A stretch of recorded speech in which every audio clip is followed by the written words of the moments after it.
All right, we start though with a somber story, unthinkable tragedy here, and it's shaken a community and a nation, and it will you as well. And social media is rallying though around two broken-hearted Oklahoma girls. They lost both parents within 48 hours. An 11-year-old and a 16-year-old. The 11-year-old's name's Hallie, 16-year-old's name's Emily. They watched mom have a heart attack while she was grooming some goats. They're farmers here. She dies at 6 in the morning. 4 hours later, the older sister's competing in a competition to honor mom. Then not long after that, dad dies in a car accident. So again, both parents gone in 48 hours. Paige Hill from our affiliate KFOR has more. Their passion for FFA runs in the family. He showed sheep, and then my mom, she liked the goats, so then we started showing them. So As Emily, Hallie, and their mom, Crystal Cooper, were getting ready for their next show, tragedy struck. She was on the ground, she was just clipping goats and just fell over. She said, "Hold on," and just fell over. The girls were told their mom had died at 6 a.m. the next morning. 4 hours later, Emily honored her commitment to the show, winning the highest awards. Her family, friends, and teachers couldn't believe what they were seeing. I saw a girl with incredible strength. She said, "This has been a big part of Mom and I's life, and I want to honor her by doing what we were getting ready to do." She just came over it all and to make her mom proud.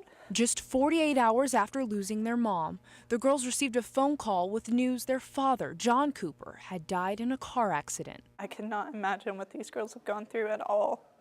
Right then, their community decided they'd do whatever needed to be done to take care of the Cooper girls. And the best way they know how is by putting together a live auction that started with local livestock and farm equipment. It quickly grew into anything anyone nationwide could donate. And Emily and Hallie get to watch the overwhelming love just pouring in. There's so many people wanting to do so much. I don't even know what to expect out of this auction, but I know that it's going to be pretty incredible because that's what Oklahoma does. They support their own. Seems to be a strength around these girls. And again, they're seeing the help. But again, this is an unthinkable tragedy for two young girls because this was a family, a happy family. 48 hours prior, tragedy ensues after that. Psychologist Dr. Erik is with us. What do these girls need? How do they get through this? Well, you know, there's nothing can help you get over the loss of a family member, especially a parent being a child. But what they do have, like you pointed out, is the strength of community. People are rallying around them, supporting them.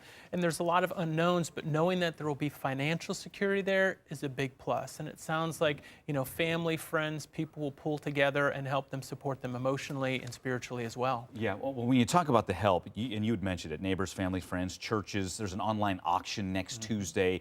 Yes, livestock and farm equipment, and all the way to paintings as well. How important is that these two girls know they're not alone?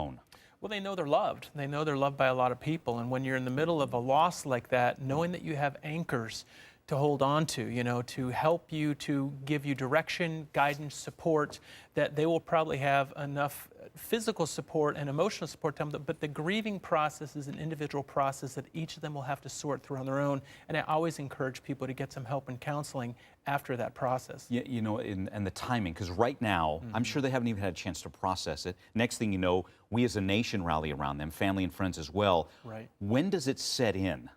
Is it a month, 2 months down the road when it's just the two of them? Is that, and then that's when they probably need a new wave of help, right? Right. Well, it usually depends on the individual too, you know, but a lot of times once all the action is over and life starts to slow down again, then you get time to feel and you get time to really think things through, and you look at your life and the past and the present and the future, and it takes a lot of time. But being the different ages they are at teenage years and preteen years, there's a lot they're going to go through as they go through events that their parents would have been a part of in their life. Holidays, I'm sure, things like that. How do you know they're not doing well? What were signs that would tell you, gosh, they need a little extra help maybe? They might be withdrawing from people. You want to look at their communication patterns. Do they still love the things they loved? Is there the passion behind, you know, the showing of their farm animals and things like that? How are they doing in school?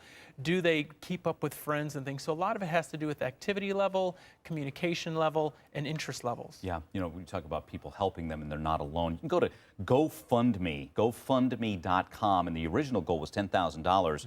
We know it's exceeded that. It was $16,000 a little bit earlier today. I'm not sure where they are now, but again, so many want to rally around these two. And the strength of Emily, real quick on that. She's 16, hours after mom dies. So mom dies at 6 in the morning. Hours later, She is at that livestock show, and she does great. They win some top awards that she's going to honor mom. Where do you get strength like that, and can that be a healthy thing to just go honor mom like that? Absolutely, absolutely. You don't want her to feel, though, that she has to be the strength of the family. When I was 8 years old, my brother died, and I felt like I had to pick up where he left off because I was the only son left. And carrying that burden was a lot on me that I had to work through years later.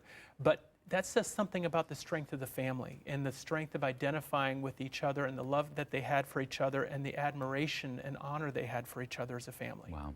Good stuff, Dr. E. Again, our thoughts and prayers go out to these two girls. And again, it's great that everyone is rallying around them. It's so important.